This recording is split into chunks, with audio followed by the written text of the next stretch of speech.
Pernah kepikiran nggak sih gimana caranya kita semua bisa nyambung ke seluruh dunia tanpa perlu satu kabel pun? Hari ini kita bakal bongkar rahasia di balik teknologi tak kasat mata yang bikin kita bisa nikmatin internet nirkabel setiap saat.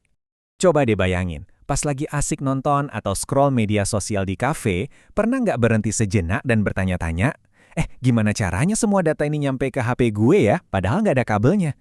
Nah, misteri inilah yang mau kita pecahkan bareng-barang. Gampangnya gini, koneksi nirkabel itu mengubah data internet jadi sinyal yang nggak kelihatan, kayak gelombang radio gitu. Makanya kita jadi bebas buat online di mana aja. Tapi, ya namanya juga sinyal, dia bisa melemah kalau kehalang tembok tebal atau keganggu sama cuaca yang lagi jelek. Biar lebih gampang ngertinya, kita bakal kenalan sama 3 jagoan utama di dunia nirkabel.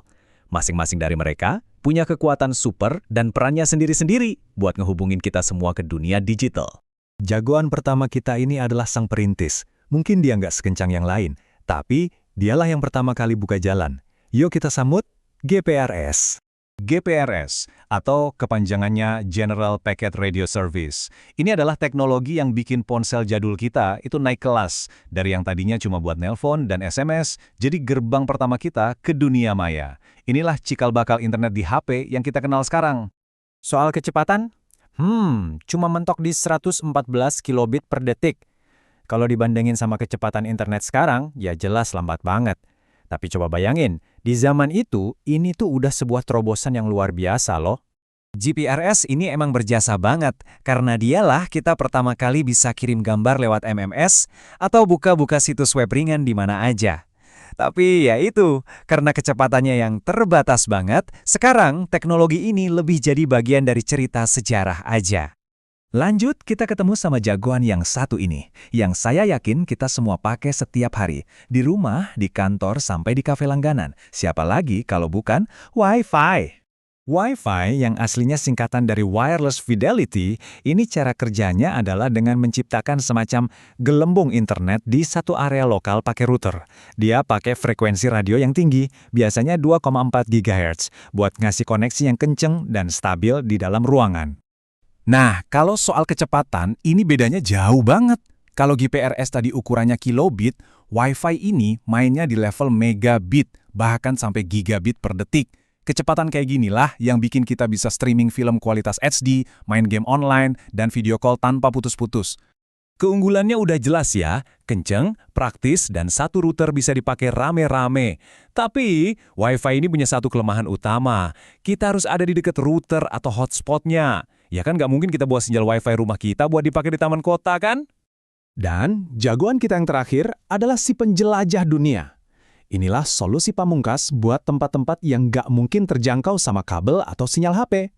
Mari kita bahas tentang akses satelit. Cara kerjanya ini keren banget loh. Jadi ada antena parabola di rumah kita yang ngirim sinyal ke satelit di luar angkasa. Terus, satelit itu menerusin sinyalnya ke pusat data di bumi, dan sebaliknya. Proses inilah yang bikin internet bisa sampai ke puncak gunung sekalipun. Jadi, kekuatan supernya ya jangkauannya yang hampir tanpa batas itu. Cocok banget buat daerah-daerah terpencil. Tapi tentu ada harganya. Biayanya biasanya lebih mahal, dan karena sinyalnya harus bolak-balik keluar angkasa, koneksinya bisa gampang terganggu sama cuaca buruk kayak hujan deras. Oke, kita udah kenalan sama ketiga jagoan kita. Sekarang, gimana kalau kita sandingkan mereka buat diadu langsung, biar makin jelas di mana letak kekuatan masing-masing? Nah, dari tabel perbandingan ini, perbedaannya kelihatan jelas banget kan? GPRS, si perintis, sekarang cuma jadi catatan sejarah karena kecepatannya. Wi-Fi adalah juaranya untuk koneksi kencang di area terbatas kayak rumah atau kantor. Dan satelit, dialah pahlawan untuk daerah-daerah terpencil berkat jangkauan globalnya. Oke, setelah melihat perbandingan ketiganya, jadi apa nih kesimpulan besar yang bisa kita ambil dari semua ini? Intinya gini, nggak ada satu teknologi pun yang bisa dibilang paling bagus untuk semua keadaan. Ini tuh persis kayak kotak perkakas. Kita punya palu, obeng, gergaji. Masing-masing punya fungsinya sendiri. Wi-Fi buat di dalam ruangan, satelit buat di tempat terpencil. Semuanya adalah alat yang tepat untuk situasi yang tepat. Ini jadi bikin kita mikir ya, setelah era GPRS, Wi-Fi, dan satelit, kira-kira teknologi nirkabel super canggih apa lagi ya yang bakal datang dan mengubah dunia kita lagi? Sambil kita merenungkan itu, terima kasih sudah menyimak penjelajahan kita hari ini.